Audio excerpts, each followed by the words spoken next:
welcome to The Traveling Introvert. Today I am going to talk about a long-haul travel trip that I have coming up. I'm just going to talk about one of the segments that includes a 16-hour flight. And the more I say it and the more I keep thinking about it, the worse I feel. The flight itself, the journey itself was actually already split up into 3 different flights, but the longest section is a 16-hour flight. So, this is the pre-flight talk. I will probably do a talk about what happened during the flight and probably do an aftermath talk. But here is my plan so far. I have a 6-hour layover before this particular flight. So my plan, and it is in Chicago, is to get a massage. I know it's expensive. I know that, it will hurt when I think about it. But to get the blood flowing before this 16-hour flight, I want to keep the blood flowing throughout the flight. But getting a massage before seems like a smart idea. Obviously, I'm going to have my compression socks. What I'm also doing is I'm feeling a little bit more fragile about this trip. So I've gone and splurged on a pillow, an inflatable pillow, comfort pillow. So we're going to see how that works.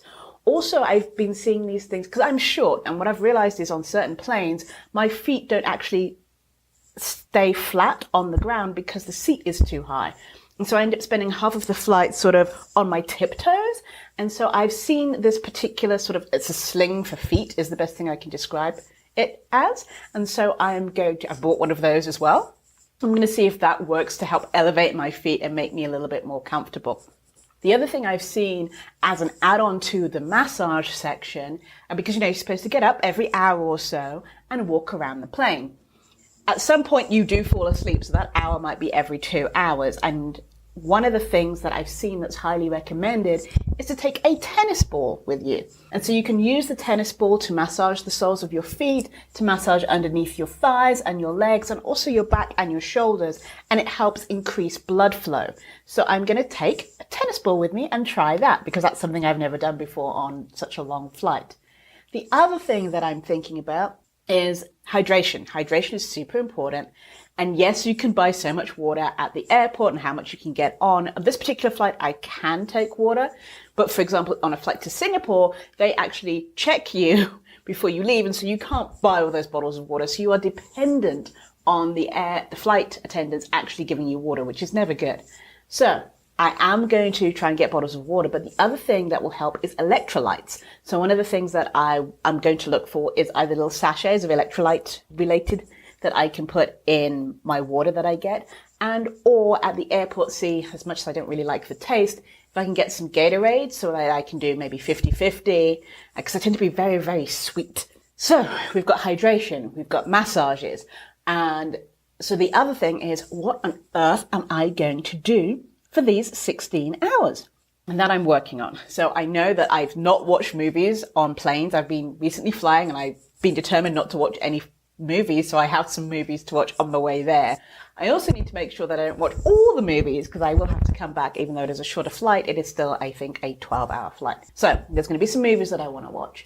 I am currently in the process of downloading a bunch of podcasts that I want to binge listen to. So anything that's been really interesting to me, some true crime ones that have a series, I'm downloading those onto my phone, making sure it works offline, and so I can binge listen to those.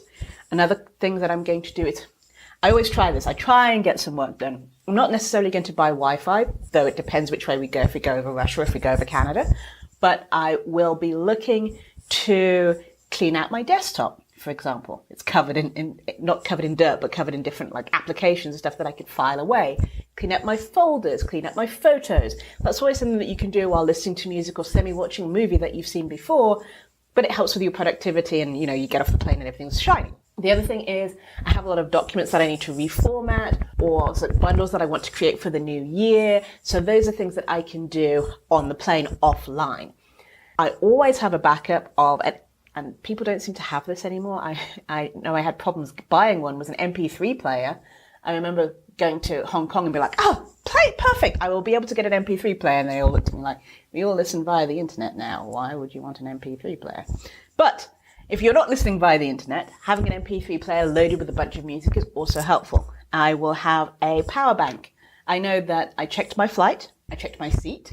I should have in-flight power and a USB port, so hopefully I'll be able to continue charging. But one thing they don't tell you on the plane is, yes, the plane will kind of charge your stuff. Luckily, I have a 15-hour flight, so it really should. But really, it does a trickle charge. It doesn't do a really good full charge, and it will take a super long time to charge anything. So if I wanted to use my phone to listen to my podcast, for example, it's better for me to have a fully charged phone once I get on the plane, and then just trickle charge and keep it topped up, then have it down to 0 and then try and charge from 0, because the planes don't really do that very well. So that is my plan pre-15-hour flight. Let's see what happens when I actually get to the airport. Oh, and the other thing, this is going to be a slightly longer episode, is food. I know the airline that I'm flying with isn't great at serving a lot of food. They will serve some food, and I know a lot of the times I don't necessarily like the food that they're serving. Yes, I could have done with a different airline. There's various things that go with that. So my plan is I was reading someone had a curry empanada thing that they had from the freezer. So about halfway through the flight, it had defrosted and it was a great little snack. So I'm going to look for something like that and see what else I can find. If anyone has any suggestions, please let me know in the comments, and I will let you know what happens during this flight.